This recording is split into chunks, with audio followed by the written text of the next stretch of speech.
Hello students, मैं doctor Meenakshi Meena, सहायक आचार्य sociology, government college Rajgarh Alwar. मैं आपको आज बीए पार्ट 2 की क्लास, आपका जो प्रश्न पत्र है इसमें ग्रामीण समाजशास्त्र पढ़ाऊंगी। आज का हमारा टॉपिक है भारतीय संदर्भ में ग्रामीण कृषक समाज। तो इसमें सामाजिक विचारक आंद्रे बिताई का विश्लेषण हम सबसे पहले पढ़ेंगे। उन्होंने इसके बारे में क्या कहा है, उनका विश्लेषण नोट कीजिए। नंबर 1 पॉइंट, भारतीय परिस्थिति में कृषक समाज को अवशिष्ट श्रेणी नहीं माना जा सकता। रेडफील्ड ने कृषक समाज को एक अवशिष्ट श्रेणी माना है, अर्थात ग्रामीण भारत से जनजातीय भारत से अलग करने के बाद जो कुछ शेष बचता है उसे रेडफील्ड ने कृषक समाज माना है। इससे कृषक समाज के वास्तविक लक्षणों पर प्रकाश नहीं पड़ता। भारतीय परिस्थितियों में कृषक समाज को अवशिष्ट श्रेणी नहीं माना जा सकता। नंबर 2, भारतीय गांव अत्यधिक स्तरीकृत हैं। भारत के गैर जनजातीय गांव इतने अधिक स्तरीकृत हैं कि उन्हें रेडफील्ड के विचारों के आधार पर कृषक समाज नहीं माना जा सकता। इसके अलावा आंद्रे बिताई की मान्यता है कि भारत में बहुत से जनजातीय गांव वास्तव में कृषकों के समुदाय हैं। उनका मत है कि यदि भारत में कृषक समुदायों को देखना है तो संथाल, उरांव, मुंडा जनजातियां इसका सर्वश्रेष्ठ उदाहरण हैं। नंबर 3, भारतीय गांवों की प्रकृति जटिल है। एक कृषक समुदाय आदर्श रूप में एक अविभेदीकृत व अस्तरीकृत समुदाय माना गया है, लेकिन भारतीय ग्राम अध्ययनों से ये स्पष्ट होता है कि भारतीय ग्राम विभेदीकृत व स्तरीकृत रूप में पाए जाते हैं। भारतीय ग्रामीण समाज की प्रकृति बड़ी जटिल प्रकार की है। आंद्रे बिताई ने भारतीय ग्रामों की प्रकृति स्पष्ट करने के लिए तंजौर जिले के अग्रहम गांव का अध्ययन किया, जिसे उन्होंने श्रीपुरम के नाम से पुकारा। श्रीपुरम 349 परिवारों का ऐसा गांव है जिसकी सामाजिक संरचना काफ़ी विभेदीकृत व स्तरीकृत प्रकार की है।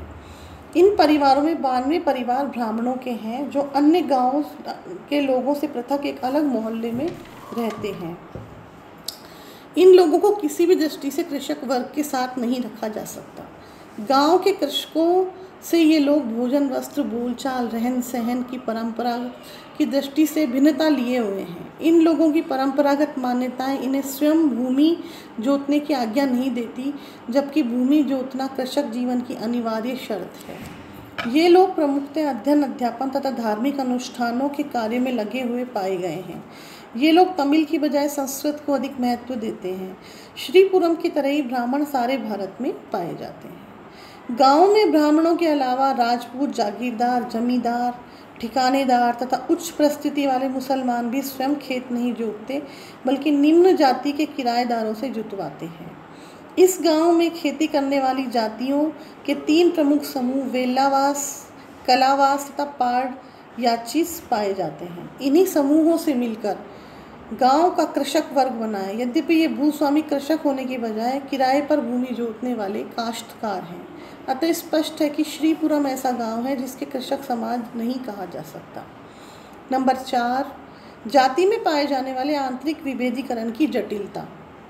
आंद्रे बिताई ने अपने क्षेत्रीय अध्ययनों के आधार पर बताया है कि यह सही है कि गाँव में कुछ जातियां हैं जिन्हें अकृषक तथा कुछ जातियों को कृषक कहा जा सकता है, मिल जाएंगी, परंतु ग्रामीण सामाजिक संरचना के सही अध्ययन की दृष्टि से यह आवश्यक है कि प्रत्येक जाति में पाए जाने वाले आंतरिक विभेदीकरण तथा स्तरीकरण को ध्यान में रखा जाए। अतः आवश्यकता इस बात की है कि ग्रामीण अध्ययनों में विश्लेषण की इकाई के रूप में जाति के स्थान पर परिवार को लिया जाए। ऐसा करने पर ही ज्ञात हो सकता है कि कृषक समझी जाने वाली जाति में सही अर्थों में कितने परिवार कृषक हैं तथा कितने अकृषक तथा कितने उत्पादन में वास्तविक भूमि की दृष्टि से सीमांत स्थिति में हैं। 5वां पॉइंट, पारिवारिक परिस्थिति तथा प्रतिष्ठा की अड़चन। गांव के बहुत से परिवार पारिवारिक प्रतिष्ठा की सामाजिक दृष्टि से परिभाषित सामाजिक अवधारणाओं के कारण स्वयं खेत पर काम करना नहीं जाना चाहते। वे या तो बटाईदारों से खेती करवाते हैं या किराए पर भूमि जोतने वाले को दे देते हैं तथा स्वयं निरीक्षणकर्ता की भूमिका निभाते हैं। जब कोई परिवार 2 या 3 पीढ़ियों से खेत में काम करना बंद कर देता है तो ऐसी स्थिति में वह कृषक कहलाने का अधिकारी नहीं रह जाता। छठा पॉइंट, सामाजिक प्रतिष्ठा मूलक विश्वासों, मनोभावों एवं मूल्यों का प्रभाव। आंद्रे बिताई के अनुसार सही अर्थों में कृषक परिवार वही है जिसके सभी सक्रिय सदस्य पुरुष व स्त्रियां दोनों खेतों पर काम करते हैं। यह स्वाभाविक रूप से प्रश्न उठता है कि ऐसे परिवारों को कृषक परिवार माना जाए या नहीं जिसमें पुरुष खेतों पर काम करते हैं लेकिन प्रथा के अनुसार स्त्रियों को ऐसा करने से रोक दिया जाता है। बिताई के अनुसार यदि हमें कृषक समाजों का अर्थपूर्ण अध्ययन करना है तो इन विश्वासों, मूल्यों, मनोभावों पर विशेष ध्यान देना होगा, तभी हम वास्तविकता को समझ सकेंगे। सातवां पॉइंट, कृषक वर्ग और कुलीन वर्ग का सह अस्तित्व। भारत में कुछ गांव स्पष्टतः कृषक गांव हैं तो कुछ ऐसे गांव हैं जहां कृषकों के साथ अकृषक लोग भी पाए जाते हैं जिनका आर्थिक, सामाजिक, राजनीतिक दृष्टि से विशेष प्रभुत्व पाया जाता है। देश के भिन्न भिन्न भागों में भिन्न भिन्न प्रकार के गांव पाए जाते हैं। इसमें यह कहना उचित नहीं होगा कि जनजातीय समाज को जो छोड़कर शेष ग्रामीण भारत कृषक समाज के अंतर्गत आता है। सारांश रूप से में बिताई ने बताया है कि कृषक वर्ग और कुलीन वर्ग का सह अस्तित्व बहुत से भारतीय गाँव का एक सामान्य लक्षण है और कुछ गाँव के तो ये विशिष्ट लक्षण है। आज की क्लास में इतना ही। इसी टॉपिक को हम अपने नेक्स्ट वीडियो में, नेक्स्ट क्लास में कंटिन्यू करेंगे। नमस्कार।